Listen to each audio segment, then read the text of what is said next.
ઓમ નમો નારાયણ. હું અરુણાબેન પી ગોસ્વામી સુરતથી તમારું સ્વાગત કરું છું અરુસ કિચનમાં. તો આજે આપણે બનાવશું મિક્સ મિલેટ ખીચડો. તો એના માટે આપણે આ રાગી લીધી છે, 1 વાટકી જેટલી હતી એને આપણે સાંજે પલાળી દીધી હતી. અને 1 વાટકી આપણે જુવાર લીધી છે, એને આપણે પલાળી દીધી હતી. અને 1 વાટકી બાજરો, એને આપણે સાંજે પલાળી દીધો હતો.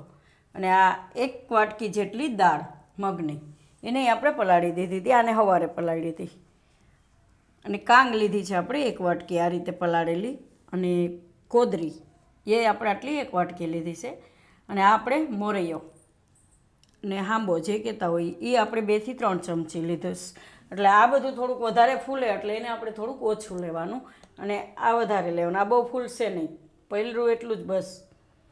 અને ઘી જોહે, આપણે ઘી નાખશું એમાં. અને મીઠું જોહે સ્વાદ પ્રમાણે. તો પહેલાં આપણે આ બધાને નોર્મલી શું છે કે ખીચડો બનાવતા હોય તો એને ખાંડતા હોય, આપણે ગામડે બનાવીએ તો એને ખાંડતા હોય. તો આને આપણે મિક્સરમાં પીસી લેવું. તો આ બધું અલગ અલગ પીસશું આપણે. પહેલાં આ જુવાર પીસી લેવું, કેમ કે બધાને પીસવામાં અલગ અલગ ટાઈમ લાગે, એટલે એ પ્રમાણે આપણે પીસી લેવું. તો આમાં આપણે જુવાર નાખી દેવું, જરૂર પડે તો પાણી નાખવાનું. તો આને આપણે બધી જુવાર પીસી લેવું. તો આ જુવારને આપણે પીસી લીધી છે આ રીતે. તેને આપણે કાઢી લેવું. તો આમાં પાણી નાખવાની આપણે જરૂર નથી પડી, પલળેલી હતી તો એમાં પીસાઈ ગઈ છે આ રીતની.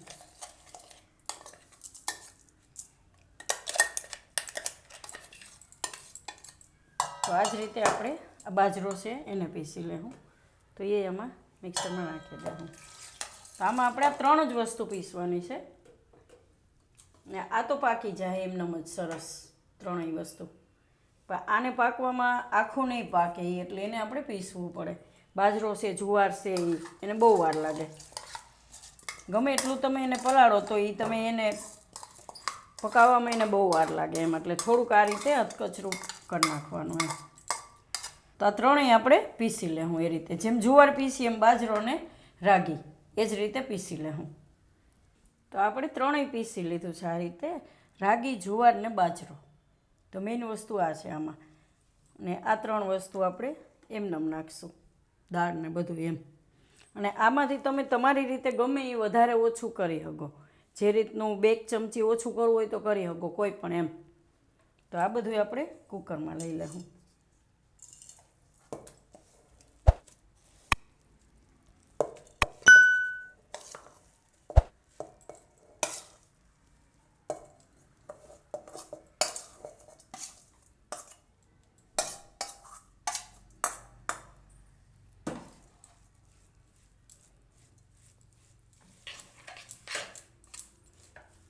હવે આમાં આપણે આ કોદરી નાખી દેવું.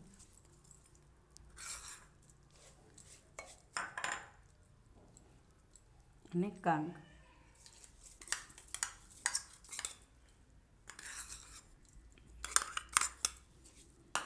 અને મોરૈયો. એટલે આપણે હાથ ધાન થઈ જાય એમ. ખીચડો આપણે હાથ ધાનનો બનાવતા હોય. આપણે પહેલાંય બનાવેલો જ છે, પણ આ આપણે મિલેટનો ખીચડો. તો આમાંય આપણે 7 વસ્તુ જ નાખી છે એમ. અને આ દાળ પલાળેલી.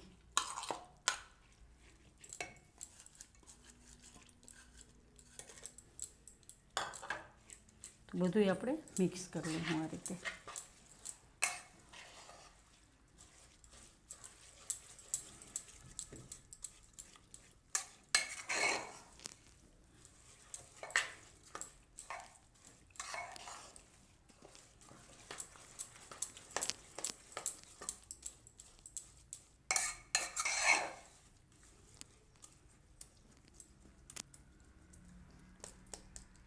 તો હવે આમાં સ્વાદ પ્રમાણે મીઠું નાખી દેવું. અને ઘી નાખીશું થોડુંક,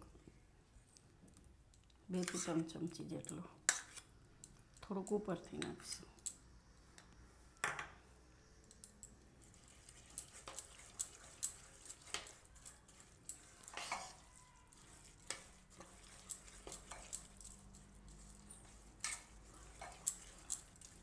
તો હવે આપણે આમાં પાણી નાખીશું.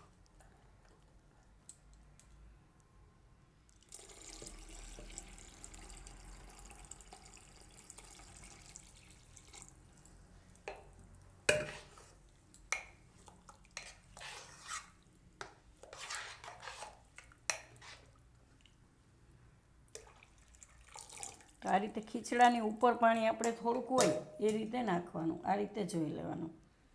તો આટલું પાણી ઉપર જોઈએ આપણે. તો કુકરને રાખી દેવું ને ગેસ ચાલુ કરશું આપણે. કુકર બંધ કરી દેવું. આને આપણે લગભગ 4 થી 5 વિસલ થવા દેવું. બાકી તમારે કુકર ઉપર હોય કેટલી વિસલમાં થાય એ જોઈ લેવાનું એમ. પહેલાં આપણે ફૂલ ગેસ રાખશું, પછી આમાં પ્રેશર ભરાઈ જાય પછી ધીમો ગેસ કરીને એને 5 થી 10 મિનિટ થવા દેવું ને પછી વિસલ મારશું આપણે આમાં 4 થી 5.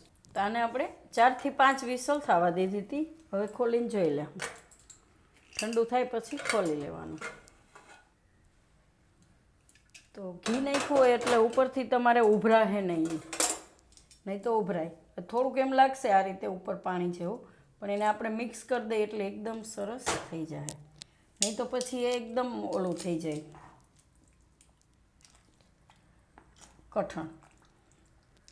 તો આ રીતે પહેલાં તમને એમ લાગશે કે થોડુંક ઢીલું છે એમ, પણ પછી મિક્સ કરી લેવું એટલે એકદમ સરસ ખીચડો થઈ જાય.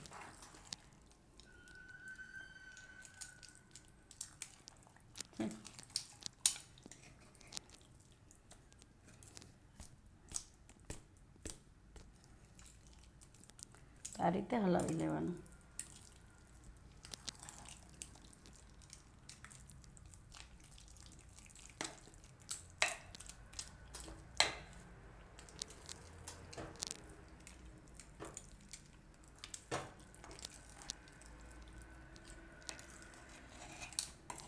હેલ્થ માટે બહુ સારો આ ખીચડો.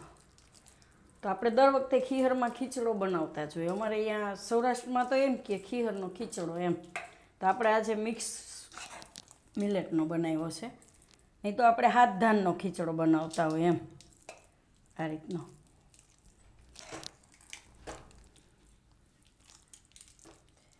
ખીહરનું બહુ મહત્ત્વ છે. ખીહરમાં તમે દાન કરો ને એ દાનનું તમને ઘણું પુણ્ય મળે, વધારે પડતું એમ. ગાયને ઘાસ નાખવા જતા હોય અને બેન દીકરીને ખીચડો આપવા જતા હોય, બધાય ઘરે ઘરે દીકરીઓ હોય ને ત્યાં બધાને પૈસા આપે એ રીતે, કોઈ હાડી આપે લઈ આપે એ રીતનું હોય એમ. તો આને આપણે હવે સર્વ કરશું. પ્લેટમાં કાઢી લેવું. ઉપરથી એમ લાગતું હતું ને પાણી વધારે છે, પણ આ રીતે મિક્સ કરી લે એટલે એકદમ સરસ થઈ જાય, એકદમ હેલ્ધી.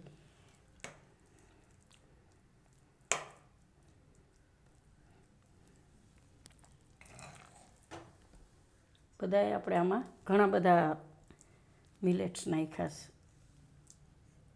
હાથ જાતનું.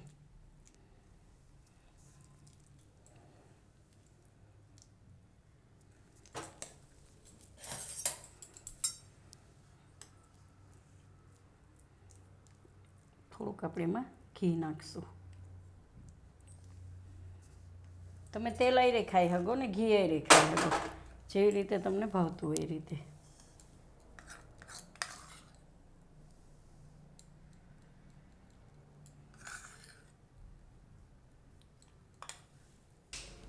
તો તૈયાર છે આપણો ખીહરનો સ્પેશિયલ મિક્સ મિલેટ ખીચડો.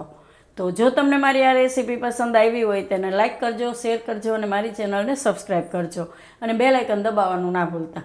કમેન્ટ કરીને કહેજો કે તમને કેવો લાગ્યો આ ખીહરનો સ્પેશિયલ મિક્સ મિલેટ ખીચડો.